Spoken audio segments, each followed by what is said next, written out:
يا أيها الناس اتقوا ربكم الذي خلقكم من نفس واحدة وخلق منها زوجها وبث منهما رجالا كثيرا ونساء আল্লাহ রাব্বুল আলামিন মানব জাতিকে বলছেন, আই মানব জাতিরা, ওই রবকে ভয় করো, ওই রবের ভয় তোমাদের অন্তরের মধ্যে ধারণ করো।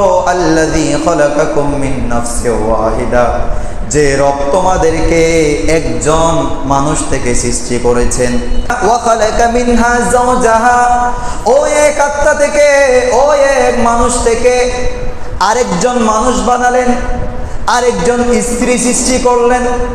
মুফাসসিরিনে কেরাম এই আয়াতের ব্যাখ্যার মধ্যে বলছেন, আল্লাহ রাব্বুল আলামিন যে একজন মানুষের কথা বলছেন, এখানে একজন মানুষ দ্বারা আদম আলাইহিস সালামকে বোঝানো হয়েছে এবং তার স্ত্রী বলতে মা হাওয়াকে বুঝিয়েছেন। আল্লাহ বলে, বান্দা তোমরা ওই রবকে ভয় করো, তোমাদের ওই প্রভুকে ভয় করো, যে রব সর্বপ্রথম তোমাদেরকে একজন বান্দা থেকে সৃষ্টি করেছেন। ওই এক আত্মা এক বান্দা সৃষ্টি করার পরে ওই এক আত্মা থেকে আরেকজন মেয়েকে সৃষ্টি করলেন। وَبَثَّ مِنْهُمَا رِجَالًا كَثِيرًا وَنِسَاءً। আল্লাহ রাব্বুল আলামিন বলছেন, আল্লাহ সর্বপ্রথম একজন বান্দা বানাইলেন, একটা আত্মা বানাইলেন। ওই এক বান্দা থেকে, তার বাম পাজরের হাড় থেকে একজন মেয়ে সৃষ্টি করলেন।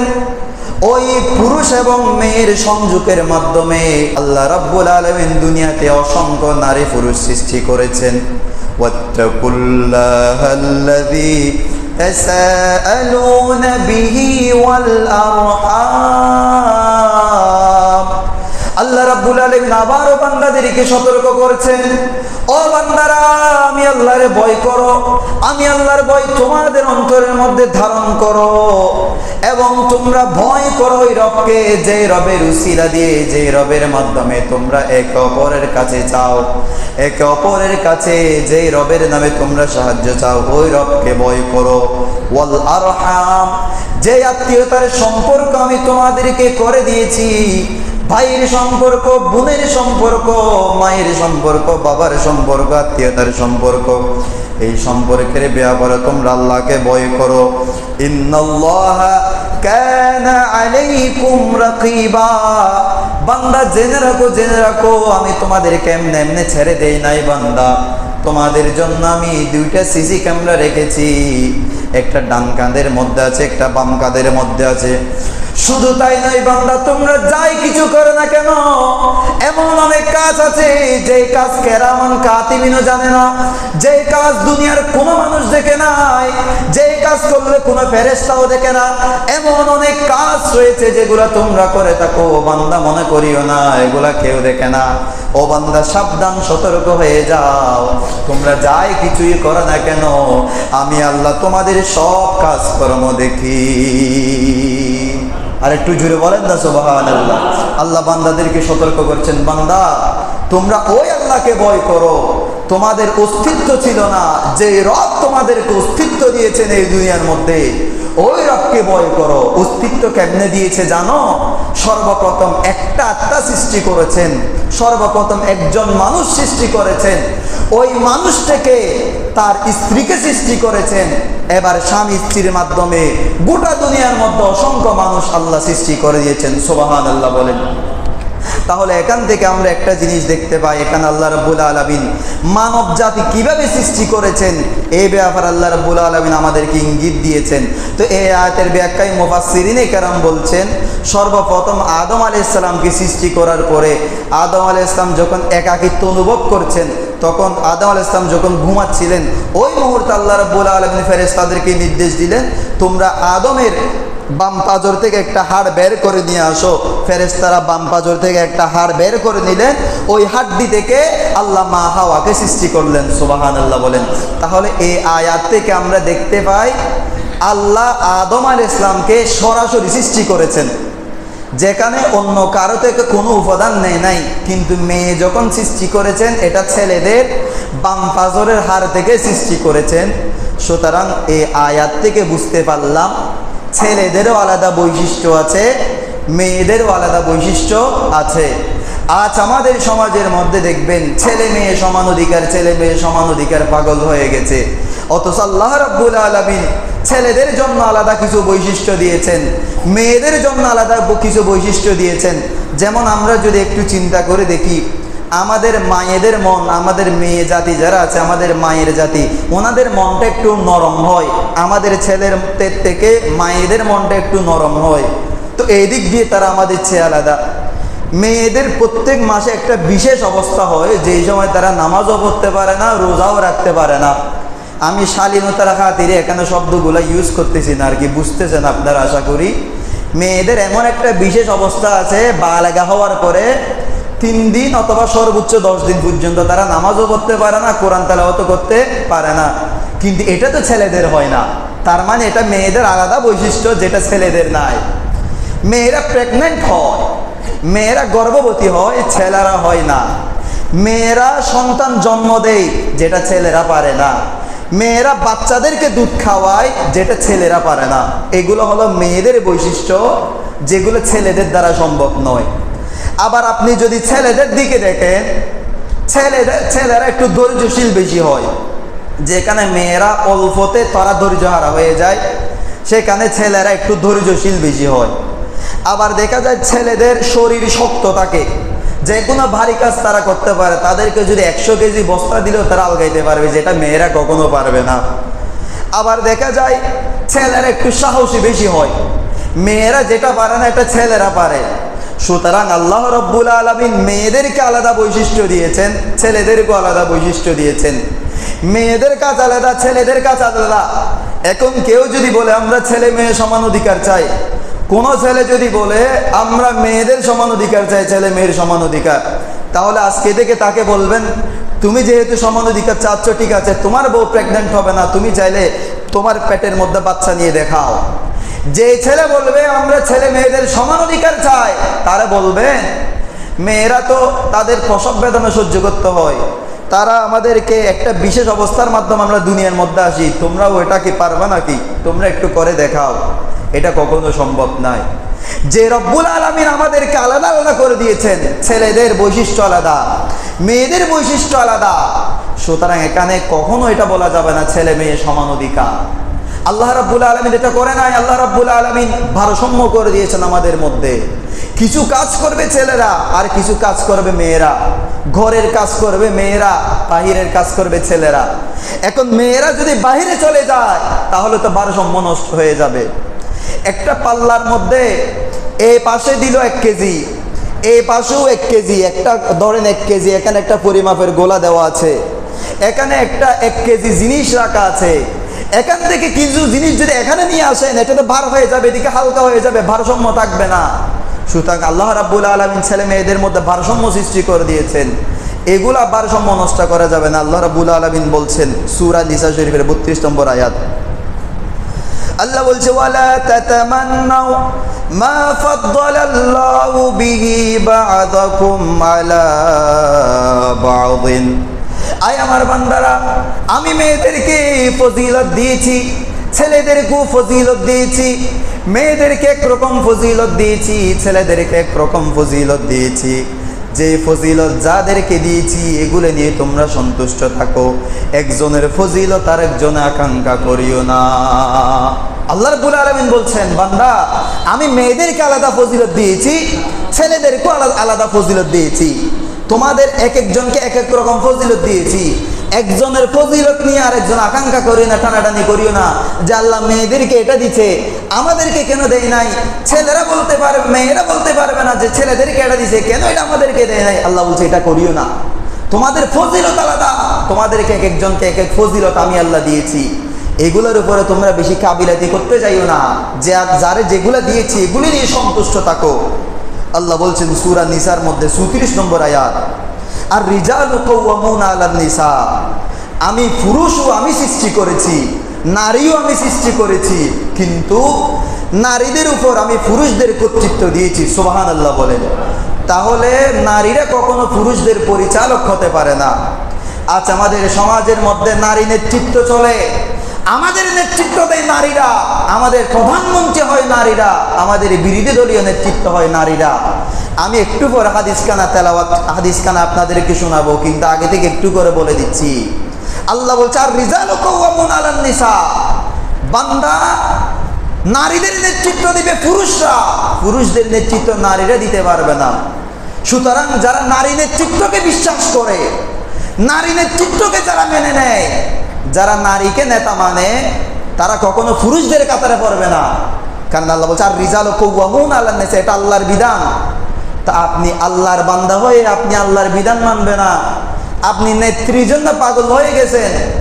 আল্লাহ বলতেছে তোমার নেত্রী তোমার অধীনে চলবে। আর রিজালু কাওয়ামুন আলান নিসা, মেয়েদেরকে পুরুষরা চালাবে, পুরুষদেরকে মেয়েরা চালাবে না, সাবধান। আল্লাহ বলছে এটা কি জন্য করেছি জানো? বিমা ফাদ্দালাল্লাহু বা'দাহুম আলা বা'দ, কারণ আমি তাদের উপরে আমি একের উপর একজনকে মর্যাদা দিয়েছি। ওয়া বিমা আনফাকু মিন আমওয়ালিহিম, এবং এইজন্যই পুরুষরা নারীদের উপর নেতৃত্ব এজন্যই দিবে, কারণ পুরুষরা রোজগার করবে আর মেয়েদেরকে খাওয়াবে। এটা হচ্ছে আল্লাহর বিধান। আল্লাহর বিধান হলো পুরুষরা রোজগার করবে, টাকা ইনকাম করবে পুরুষরা, ঘরের মধ্যে নারীরা খাবে, নারীরা ঘরের কাজ করবে, নারীরা স্বামীর সেবা করবে, শ্বশুর শাশুড়ির দেখাশোনা করবে। আজ আমাদের সমাজ কেমন হয়ে গেছে, শ্বশুর শাশুড়ির একটু সেবা করতে বললে যে শ্বশুর যখন একটু বৃদ্ধ হয়ে গেছে তাকে একটু সেবা করা দরকার হয়, গোটা দিনের মধ্যে না হয় 1 ঘন্টা সেবা করতে হবে, গোটা দিনের মধ্যে না হয় 1 ঘন্টা স্বামীর সেবা করতে হবে, গোটা দিনের মধ্যে না হয় 1 ঘন্টা রান্না বান্না করতে হবে। আচ্ছা সবগুলা মিলে ধরলাম আমি 4 ঘন্টা, 4 ঘন্টা কাজ করতে মেয়ে রাজি না, কিন্তু 8 ঘন্টা গার্মেন্টসের মধ্যে কাজ করতে রাজি। আমার আল্লাহ বলছেন আমি তোমাদেরকে সিস্টেম করে দিলাম, পুরুষরা ঘর চালাবে, পুরুষরা নেতৃত্ব দিবে, নারীরা নয়, নারীরা ঘরের মধ্যে থাকবে। তো এখন তারা বলে আমাদেরকে আপনারা আবদ্ধ করে ফেলছেন, আমরা নিজের পায়ের উপরে নিজে দাঁড়াবো। কেন, এখন কি তোমাদের পা নাই নাকি, তোমরা কি পা ছাড়া চলো নাকি? এটা আবার কিরকম কথা? এটা মুসলমানদের কথা নয়, এটা পশ্চিমাদের চাল। তারা চায় নারীদেরকে ঘর থেকে বের করে নিয়ে যা, এই সংসার ব্যবস্থাকে তারা ভেঙে দিই। আজ দেখেন যে ঘরের মধ্যে নারীরা বেশি কথা বলে, যে স্ত্রী স্বামীর অবাধ্য, ওই ঘরের মধ্যে কোনো শান্তি নাই। যে নারী বলবে আমি শ্বশুর শাশুড়ির সাথে থাকতে পারবো না, ওই ছেলে শ্বশুর শাশুড়ির কাছে যখন থাকতে না, মেয়ে যখন বলছে আমি শ্বশুর শাশুড়ির সাথে থাকতে পারবো না, ছেলে বউয়ের প্ররোচনায় বাসা বার একটা নিল, ওই ঘরের মধ্যে কোনো বরকত নাই। 2 দিন পরে দেখবেন ওই স্বামীকে ওই মেয়ে কান্দর উঠবোস করাবে, কারণ সে আল্লাহর বিধান মানে নাই। কিন্তু যেই স্ত্রী যেই মেয়ে ঘরের মধ্যে থাকবে, শ্বশুর শাশুড়ি নিয়ে নিজের পরিবার নিয়ে সন্তুষ্ট থাকবে, ওই ঘরের মধ্যে আমার আল্লাহ শান্তিতে ভরপুর করে দিবেন, সুবহানাল্লাহ বলেন।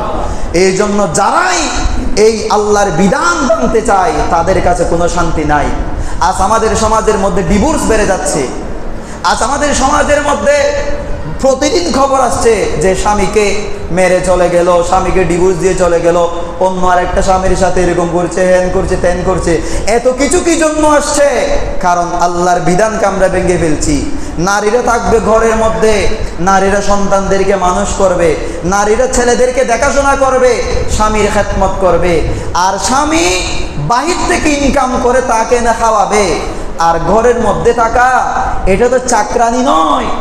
আমরা তো নারীদেরকে চাকরানি করি নাই, আমরা তো নারীদেরকে রাজরানীর সুখ দিয়েছি। আমরা বলতেছি এই মহিলারা তোমাদেরকে বাইরে যাইতে হবে না, তোমরা এখানে ঘরে থাকো, টাকা পয়সা এনে তোমাদের কদমে আমরা দিব, তোমাদের বাইরে যাওয়ার দরকার নাই, তোমাদের একটাই কাজ, তোমরা ঘরে থাকো, ঘরকে ঠিক রাখো, তোমাদের টাকা পয়সা কামাইতে হবে না, কত টাকা কামাবা টাকা আমরা এনে আমরা তোমাদেরকে দিব। তো এটা তো তাদের জন্য আরো সুযোগ, কিন্তু এই সুযোগ তারা না নিয়ে এখন কি করে, তারা এখন গার্মেন্টসে চলে যায়। না, আমরা নিজের বাইরে এখন নিজে দাঁড়াবো, আমাদেরকে ম্যাজিস্ট্রেট হইতে হবে, আমাদেরকে পুলিশ অফিসার হইতে হবে। তুমি পুলিশ অফিসার হয়ে কি করবা? তুমি নারী সেনাবাহিনী হয়ে করবাটা কি? যুদ্ধ করবে, পুরুষরা আছে, কিন্তু এখানে মেয়েরা করবে কি? আজ আমাদের নারীরা দেখেন অধপতন হইতে হইতে আজকে তাদের কি অবস্থা। আজ প্রতিদিন নিউজ আসছে নারীরা দূষিত, নারীরা দূষিত। তো নারীরা দর্শন হচ্ছে কেন? আল্লাহ বলছে ওয়াকারনা ফি বুয়ুতিকুন্না, তোমরা ঘরের মধ্যে থাকো। তো ঘরটা তো সেফ। এখনো কোনো খবরে কি এসেছে ঘরের মধ্যে দর্শন হয়েছে? আসে নাই। দুই একটা আসলে এটা বিচ্ছিন্ন ঘটনা, এরকম হইতে পারে। অধিকাংশ দর্শন হয় রাস্তাঘাটে, অধিকাংশ দর্শন হয় পার্কের মধ্যে, অধিকাংশ দর্শন হয় স্কুল কলেজ ইউনিভার্সিটির মধ্যে, অধিকাংশ দর্শন হয় মার্কেটের মধ্যে। ঘরের মধ্যে মেয়েরা দর্শন হয় না। আল্লাহ বলছে মেয়েরা তোমরা ঘরের মধ্যে থাকো, তোমরা তোমাদের সেফ জোন হচ্ছে ঘর, এটা তোমাদের জন্য সংরক্ষিত এলাকা, এখান থেকে বের হওয়ার চেষ্টা করিও না। তো মেয়েরা যখন এখন বের হওয়া শুরু করলো, এখন তাদের ইজ্জতও যাওয়া শুরু করলো। আল্লাহ মেয়েদেরকে সুযোগ দিয়েছেন, তোমাদের ছেলেদের সাথে কাঁধে কাঁধ মিলিয়ে টাকা কামানোর দরকার নাই, আমি তোমাদের জন্য সুযোগ দিয়েছি, তোমরা আরামে বসে বসে খাবা, ছেলেরা টাকা এনে তোমাদেরকে খাওয়াবে। এই জন্য তো পুরুষদেরকে আমি নেতৃত্ব দিলাম। দেখেন আল্লাহ রাব্বুল আলামিন এইভাবে ভারসাম্য দিয়েছেন যে ছেলেদের অধিকার একরকম আলাদা, মেয়েদের মর্যাদা আলাদা। তবে সামগ্রিক দিক দিয়ে যদি আমরা দেখি, ইসলাম যেভাবে নারীদেরকে অধিকার দিয়েছে, কোন ধর্ম, কোন মতাদর্শ, দুনিয়ার কোন সমাজ এই অধিকার আর দিতে পারে নাই। সুবহানাল্লাহ বলেন।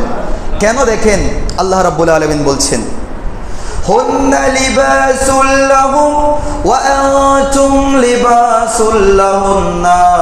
আল্লাহ রাব্বুল আলামিন পবিত্র কোরআনের মধ্যে ঘোষণা দিচ্ছেন, ও বান্দারা, নারীরা হলো তোমাদের পোশাকের মতো আর পুরুষরা নারীদের পোশাকের মতো। এই আয়াতের মাধ্যমে আল্লাহ রাব্বুল আলামিন একটা সামঞ্জস্যতা দিয়ে দিলেন, একটা ভারসাম্যের মধ্যে এনে দিলেন। নারী পুরুষ উভয়ে সমান। সুবহানাল্লাহ বলেন। একদিকে আল্লাহ বলছেন নারীদের উপর পুরুষদের কর্তৃত্ব আছে, এটাও বলেছেন। আবার সামগ্রিক দৃষ্টিতে আল্লাহ বলছেন নারী পুরুষ সমান। আল্লাহ সরাসরি বলছেন ওয়ালাহুন্না মিসলুল্লাযী আলাইহিন্না বিল মারুফ। বান্দা, আমি যখন বলেছি আর রিজালু কাওয়ামুনা আলান নিসা, যখন বলেছি নারীদের নেতৃত্ব পুরুষরা দিবে, এটা যখন বলেছি, এটা শুনে বেশি লাফালাফি করিও না, এটা শুনে তাদেরকে গোলাম বান্দির মতো আচরণ করিও না। তোমাদের মতো তাদেরকে যেরকম এরকম ইচ্ছা করতে পারবা না, তাদের অধিকার আছে। তো তাদের উপর তোমাদের যেরকম অধিকার আছে, তোমাদের উপর তাদের সেরকম অধিকার আছে। সুবহানাল্লাহ বলেন।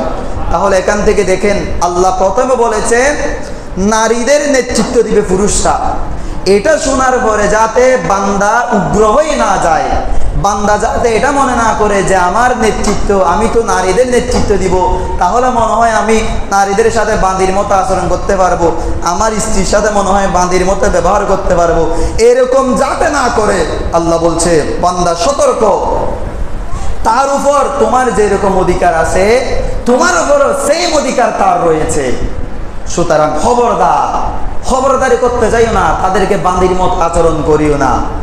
দেখেন এটাই বলতে চাচ্ছিলাম যে তারা বলে আজ নারী পুরুষের সমান অধিকার চায়, নারী পুরুষের সমান অধিকার চায়। নারী পুরুষের সমান অধিকার ইসলাম দিয়েছে। শুধু সমান অধিকার নয়, ইসলাম নারীদেরকে এমন অধিকার দিয়েছে যে অধিকার কেউ দিতে পারে না। ইসলাম কখন নারীদেরকে অধিকার দিয়েছে? জাহেলি যুগের মধ্যে আপনারা তো জানেন, যখন নারীদের অধিকার বলতে কিছুই ছিল না, যখন নারীদেরকে মানুষ মনে করা হতো না, যখন নারীদেরকে অপমানের বিষয় মনে করা হতো, ওই সময় ইসলাম নারীদেরকে অধিকার দিয়েছে। ওই সময় নারীদেরকে ইসলাম মর্যাদা দিয়েছে, ইসলাম তাদের অধিকার ফিরিয়ে দিয়েছে। সুবহানাল্লাহ বলেন। তাহলে আজ তারা বলে যে ইসলাম নারী পুরুষদের ক্ষেত্রে বৈষম্য করেছে, এটা মোটেও সঠিক নয়। কারণ তোমরা আজ বলছো অধিকারের কথা, যখন অধিকার নামে কোনো শব্দ ছিল না, যখন নারীদের কোনো মর্যাদা ছিল না, ইসলাম ওই সময় নারীদেরকে মর্যাদা দিয়েছে। কিভাবে দিয়েছে আপনাদেরকে আমি বুঝিয়ে বলি। একজন নারী তিনটা অবস্থা থেকে খালি নয়, হয়তো সে কারো কন্যা, অথবা সে কারো স্ত্রী, অথবা সে কারো মা। এই অবস্থা থেকে একজন মেয়ে কখনো খালি হতে পারে না। কারণ সে যখন দুনিয়ায় আসবে সে কারো কন্যা সন্তান, তাকে যখন বিয়ে দেওয়া হবে সে এখন আরেকজনের স্ত্রী হয়ে গেল, আর তার যখন বাচ্চা দুনিয়ার মধ্যে আসবে সে এখন মা হয়ে গেল। এই তিনজনের ব্যাপারে আল্লাহ রাব্বুল আলামিন, তিন প্রকারের ব্যাপারে আল্লাহ রাব্বুল আলামিন কত সুন্দর সমাধান আমাদেরকে দিয়েছে। দেখেন, একজন মেয়ে যখন কন্যা সন্তান হিসেবে দুনিয়ার মধ্যে আসে তার ফজিলত কতটুকু, এটা মুসলিম শরীফের হাদিস। আনাস ইবনে মালিক রাদিয়াল্লাহু তাআলার বর্ণনা, আমার নবীজি বলছেন قال رسول الله صلى الله عليه وسلم من عال جاريتين حتى تبلغا جاء يوم القيامة أنا وهو وضم أصابعه নবীজি আমার ফরমান কারো কাছে যদি দুইটা কন্যা সন্তান থাকে, কারো কাছে যদি দুইটা কন্যা সন্তান হয়, কেউ যদি দুইটা কন্যা সন্তান জন্ম দেয়, ওই কন্যা সন্তানকে যদি সে কষ্ট করে লালন পালন করে, সে যদি বালেগা করে, ওই নারীদেরকে যদি সে বড় করে, তাকে যদি লালন পালন করতে পারে, তার চাহিদা সম্পূর্ণ পূরণ করতে পারলে, আমার নবীজি বলছেন সেই কিয়ামতের ময়দানের মধ্যে এমন ভাবে উঠবে। আমার নবীজি এরকম দুইটা আঙ্গুল দেখালেন, দুইটা আঙ্গুল এভাবে লাগাই রাখলেন। নবীজি আমার বলে ওই বান্দা এবং আমি কিয়ামতের ময়দানের মধ্যে ঠিক এভাবে উঠবো, অর্থাৎ এই দুই আঙ্গুলের মধ্যে যেরকম কোনো ব্যবধান নাই, একসাথে আছে, আমি এবং সে কিয়ামতের ময়দানের মধ্যে একসাথে উঠবো। আমার নবীজি বলছেন দুইটা কন্যা সন্তান যার কাছে আছে, এখন আমরা মেয়ে সন্তান হলো হতাশ হয়ে যায়। আমাদেরকে যখন কল করা বলা হয় আমার একটা সন্তান হয়েছে, কি হয়েছে, মেয়ে নাকি ছেলে, যখন বলে মেয়ে তখন আমরা হতাশ হয়ে যাই। ছেলে হলে মনে হয় একটু ভালো হতো, শাশুড়ি বলে ছেলে হলে আমার প্রথম নাতিটা যদি ছেলে হতো আমার ভালো লাগতো। কিন্তু আমার নবীজি বলছেন এখানে ছেলের কথা বলে না, এখানে বলছে কারণ আমার নবীজি জানে মেয়ে হলে বান্দা আমার মন খারাপ করবে, এই জন্য আমার নবীজি বলছেন দুইটা সন্তান, দুইটা কন্যা সন্তান যার কাছে থাকবে, এই দুইটা কন্যা সন্তানকে যদি কেউ মানুষ করতে পারে, এদেরকে লালন পালন করে বড় করতে পারে, এর বিনিময়ে সে আমার সাথে হাসর করবে। সুবহানাল্লাহ বলেন।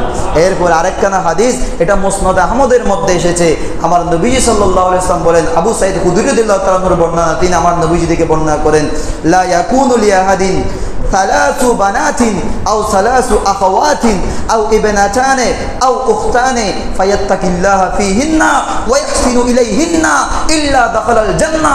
আমার নবীজি বলছে যার কাছে তিনজন বোন থাকবে, অথবা তিনটা কন্যা থাকবে, অথবা দুইজন বোন থাকবে, অথবা দুইটা কন্যা থাকবে, এদেরকে যদি সে মানুষের মতো মানুষ করতে পারে, এদেরকে যদি সে সুন্দর করে বড় করতে পারে, এদের ব্যাপারে আল্লাহকে ভয় করে, অর্থাৎ তাদের যা যা কিছু প্রয়োজন এগুলো তাদেরকে দিয়েছে, সসম্মানে রেখেছে, ইজ্জতের সাথে ঘরের মধ্যে রেখেছে, তাদের সাথে সুন্দর আচরণ করেছে, এরকম যদি কেউ করতে পারে আল্লাহ তাকে জান্নাতি বানিয়ে দিবেন। সুবহানাল্লাহ বলেন।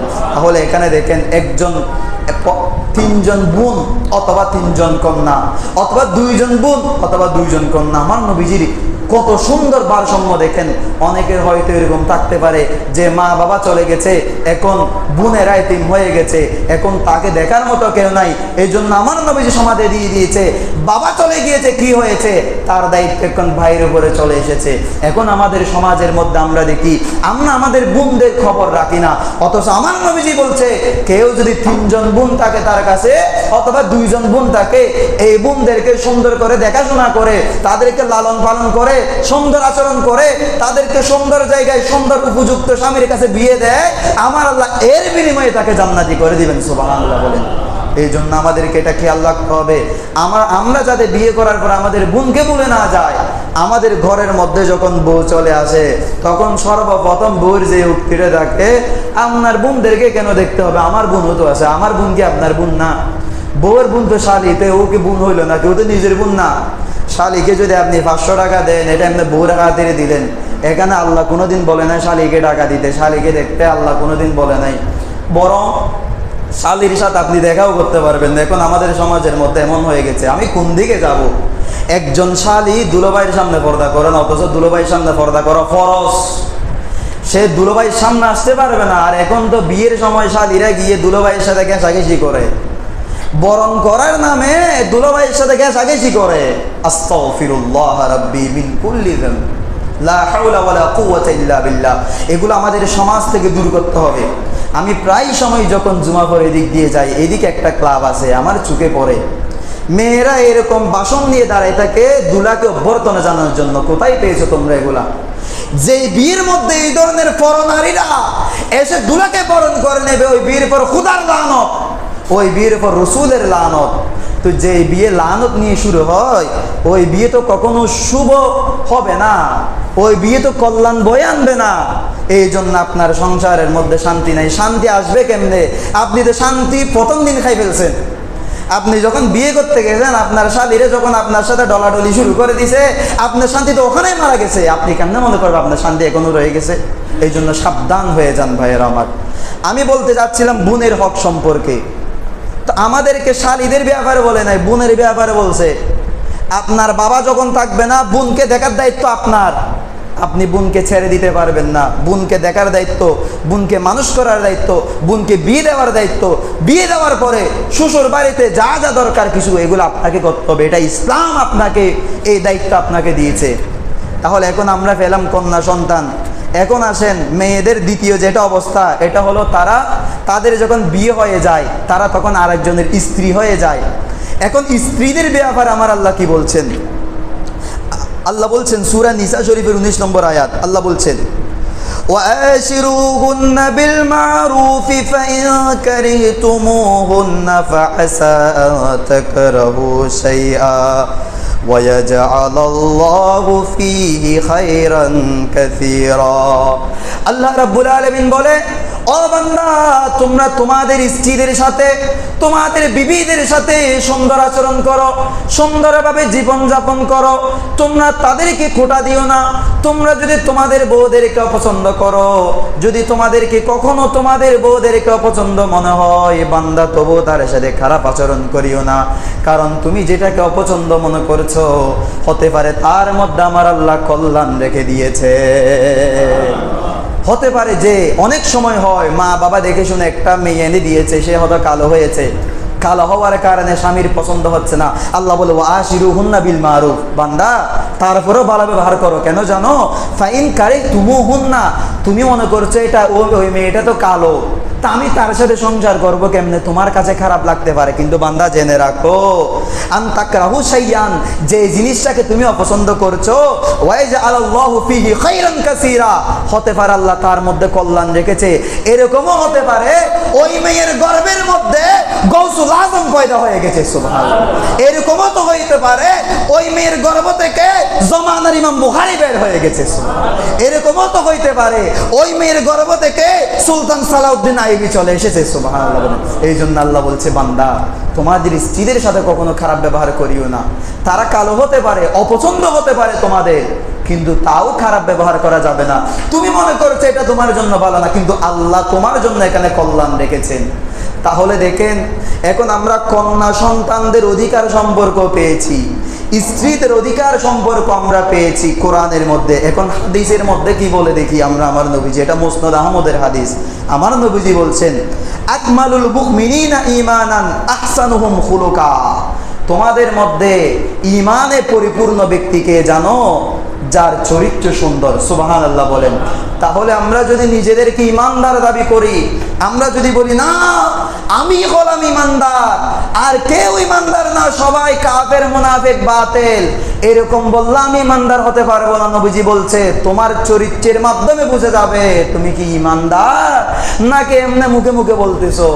নবীজি বলছে সেই হলো প্রকৃত ঈমানদার, পূর্ণ ঈমানদার, যার চরিত্র সুন্দর। তাহলে আমাদের চরিত্রের মাধ্যমে বুঝিয়ে দিতে হবে।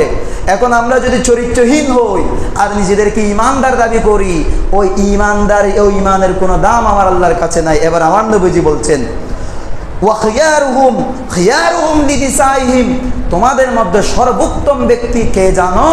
যে তার স্ত্রীর কাছে সর্বোত্তম, সুবহানাল্লাহ বলেন। তাহলে যতক্ষণ পর্যন্ত আপনার স্ত্রী সার্টিফিকেট দিবে না আমার স্বামী ভালো, ততক্ষণ আপনি ভালো হইতে পারবেন না। দেখেন ইসলাম আমাদেরকে মেয়েদেরকে কিরকম অধিকার দিয়েছে। তার মানে আপনি যদি স্ত্রীদেরকে মারধর করেন তো স্ত্রীটা আপনাকে ভালো বলবে না, তার মানে আপনি ভালো নয়। দেখেন কিভাবে সাজিয়েছে ইসলাম, যে তোমাদের মধ্যে সর্বোত্তম ওই ব্যক্তি যে তার বউয়ের কাছে সর্বোত্তম। কারণ একজন মানুষ সেহেতু ঘরের মধ্যে সবচেয়ে বেশি সময় কাটায়। তাহলে অনেক সময় দেখা যায় অনেক মানুষ এমনি দুই একটা কথা হলো, আমরা মনে করলাম অনেক ভালো মানুষ, কিন্তু দেখা গেছে ঘরের মধ্যে সে তার বউয়ের আস্ত রাখে নাই মারতে মারতে। নবীজি বলছে সে সর্বোত্তম হইতে পারে না। সর্বোত্তম হলো ওই ব্যক্তি যে তার স্ত্রীর কাছে সর্বোত্তম। এবার আসেন মায়ের ব্যাপারে। তাহলে এখানে আমরা কন্যা সন্তানের ব্যাপারেও জানলাম, বোনের ব্যাপারেও জানলাম, স্ত্রীর ব্যাপারেও জানলাম। মায়ের ব্যাপারে কি বলছেন আমার নবীজি? এক সাহাবী এসে বলছে, جاء رجل إلى رسول الله صلى الله عليه وسلم فقال يا رسول الله من أحق الناس بحسن صحابتي। এক সাহাবী এসে জিজ্ঞেস করে, ইয়া রাসূলুল্লাহ, আমার অধিক খেদমত পাওয়ার সর্বাধিক হকদারকে, আমি সবচেয়ে বেশি খেদমত করব কার? আমার নবীজি বলছে, উম্মুকা, তুমি তোমার মায়ের খেদমত করো। সাহাবী আবার জিজ্ঞেস করে, ক্বালা তুম্মা মান? ইয়া রাসূলুল্লাহ, ইয়া হাবিবাল্লাহ, আমি আমার মায়ের খেদমত করলাম, এরপরে আমার সবচেয়ে অধিক হকদার পাওয়ার, আমার খেদমত পাওয়ার অধিক হকদারকে? আমার নবীজি আবার বলছেন, উম্মুকা, তোমার মা। সাহাবী আবার বলে, ইয়া রাসূলুল্লাহ, এর পরে কে? আমার নবীজি আবার বললেন, তোমার মা। তাহলে আপনার এই যে আপনি ছেলে হিসেবে আপনার সর্বাধিক খেদমত পাওয়ার একমাত্র অধিকারী হচ্ছে আপনার মা। আল্লাহ রসুলের পরে যাদের স্থান আপনার মা, পীর সাহেব আসবে এরপরে। আমি নিজেও পীর মুরিদি বিশ্বাসী, আমার পীর মুর্শিদ আমার হুজুর কেবলা আলম তাহের শামুদ্দাজিল্লুল আলী, কিন্তু আমার পীরের স্থানও আমার মায়ের আগে নয়। কারণ আমার নবীজি হাদিসের মধ্যে বলছেন, 3 বার বলছেন মায়ের কথা। কারণ আমার মা যদি অনুমতি না দেয়, আমি হজ করলেও আমার হজ কবুল হবে না, আমি পীর মুরিদি করলেও আমার পীর মুরিদি কবুল হবে না। সবগুলা মায়ের খেদমতের পরে। মাথায় রাখবেন, আগে মায়ের খেদমত, তারপরে সব কিছু। এরপর আমার নবীজি বলছেন, সুম্মা আবুকা, এরপরে তোমার বাবা। তার মানে 3 বার বলছে মায়ের কথা, একবার বললো বাবার কথা। তার মানে এখানেও মেয়েরা প্রাধান্য পাইলো। তো সুতরাং মেয়েদের অধিকার হরণ করলো কই? ইসলাম। ইসলাম তো তাদেরকে আরো বেশি দিয়েছে, ইসলাম তো তাদেরকে আরো বেশি দিয়েছে। ইসলাম তাদেরকে যতটুকু অধিকার দিয়েছে কেউ দিতে পারে নাই। কোরআনের মধ্যে সূরা নিসা নামে আলাদা একটা সূরা আছে মেয়েদের নামে, ছেলেদের নামে কোনো সূরা নাই। তো ছেলেদের না বলা দরকার ছিল যে আল্লাহ তো আমাদেরকে সমান অধিকার দেয় নাই। এখন উল্টা মেয়েরা বলছে যে আমাদেরকে সমান অধিকার দেয় না, অথচ আল্লাহ মেয়েদের নামে একটা সূরা পর্যন্ত লিখে দিয়েছেন, যেখানে আল্লাহ সব কিছু বর্ণনা করে দিয়েছেন। কিভাবে মেয়েদের সাথে চলবা, কেমন ব্যবহার করবা, কিভাবে বিয়ে করবা, কি কি দিবে, সব কিছু আল্লাহ বর্ণনা করে দিয়েছেন। সুতরাং আজ যারা নারী পুরুষের সমান অধিকার বলে চিল্লায়, এরা মূলত মেয়েদের ভালো চাই না। শিয়াল যখন বলবে আমরা মুরগির অধিকার চাই, মুরগিরা এরকম আড়াইলের মধ্যে থাকবে কেন, তারা তো রাস্তার মধ্যে ঘোরাফেরা করা দরকার, তখন বুঝতে হবে ওই শিয়াল ক্ষুধার্ত হয়েছে, তার কিছু খাওয়া প্রয়োজন, এই জন্য সে মুরগির অধিকারের জন্য লড়াই করছে। যখন কোন পুরুষ বলবে মেয়েরা কেন ঘরের মধ্যে থাকবে, বুঝবেন তার মনের মধ্যে শয়তানে পেয়েছে। যখন কোন পুরুষ নারীদের অধিকার নিয়ে লড়াই করবে, তার মনের মধ্যে শয়তান পেয়েছে। ইসলাম এই অধিকার আমাদেরকে দিয়েছে, সুন্দর করে বুঝিয়ে দিয়েছে। তুমি আবার কে হয়েছ যে তুমি নারী পুরুষদের অধিকার নিয়ে কাহিনী করবা? এখন আসেন, তাহলে এখন আমরা বুঝলাম নারীদের অধিকার, কতটুকু অধিকার ইসলাম দিয়েছে। আজ আমরা এই গত সপ্তাহের মধ্যে আমরা লক্ষ্য করেছি নারী বিষয়ক সংস্কার কমিশন, আপনারা হয়তো অনেকেই জানেন, অবগত আছেন, তারা 433টি সুপারিশ করেছে প্রধান উপদেষ্টার কাছে। তন্মধ্যে 15টা বিষয় সংস্কারের জন্য দাবি জানিয়েছে, এবং এই দাবিগুলো এমন দাবি যেগুলো সরাসরি কোরআন বিরোধী, ইসলাম বিরোধী। এগুলার বিরুদ্ধে আমাদেরকে কথা বলতে হবে।